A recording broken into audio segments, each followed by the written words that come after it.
un flexible de frein avant de CX. Un vieux tuyau d'injecteur de Renault que j'avais utilisé sur mon dérupé. Un vieux morceau de tuyau de haute pression de frein de CX où se visse normalement le fameux flexible. Un vieux flexible de frein de U23.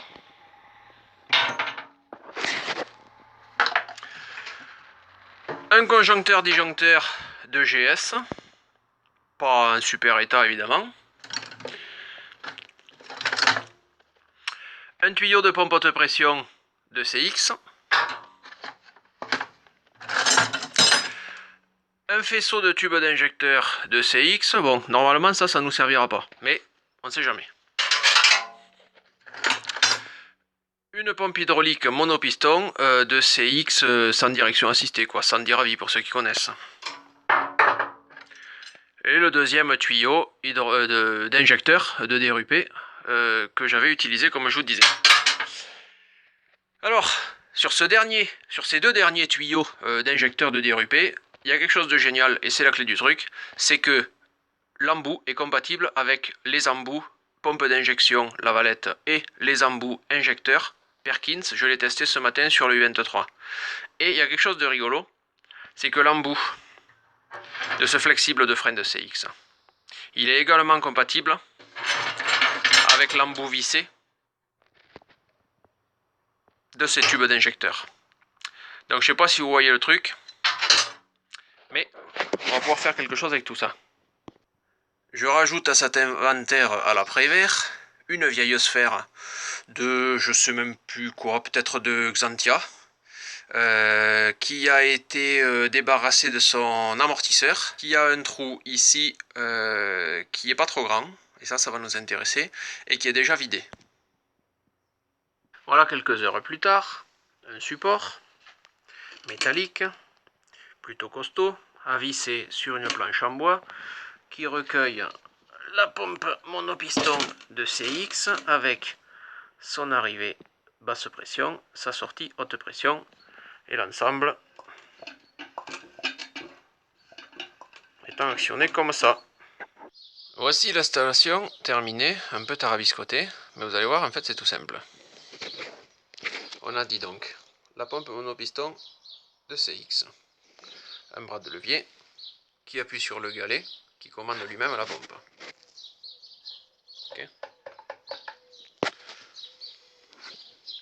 Le tuyau haute pression, ici, qui part et qui va au conjoncteur disjoncteur.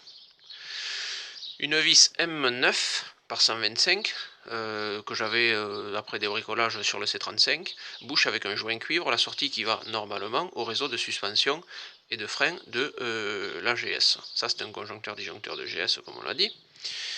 Un morceau de sphère qui a été coupé, dans lequel j'ai taraudé à M10 par 100 pour assembler un flexible de frein, pas tout neuf, hein, certes on est d'accord, mais un flexible de frein de CX qui est censé pouvoir tenir jusqu'à 180 bars, qui est la pression de disjonction du conjoncteur. Là j'ai mis une vis avec un joint cuivre pour le boucher et faire un essai. Le retour du conjoncteur retourne directement dans le petit réservoir dans lequel j'ai mis du gazole rouge, et la vis de purge est ici et permet de vider le système. Vous connaissez le principe du conjoncteur disjoncteur. Si je monte en pression, lorsqu'on arrive à la pression de disjonction, il va réguler et claquer et renvoyer le gasoil rouge, hein, puisque là c'est du gasoil rouge, dans le tuyau de retour, dans le petit vase. Donc, quand ma pression va augmenter, donc là, il n'y a pas grand chose, on envoie du fluide. Voilà, maintenant je ferme la vis de purge. Donc, à partir de maintenant, on va pomper. Là, ça devient dur. Et on va... Voilà. On a entendu claquer le conjoncteur. Et maintenant, vous constatez que c'est vide. Enfin, ça manipule. Voilà, là. Voilà. Après c'est dans le vide parce que ça va directement au retour qui est là.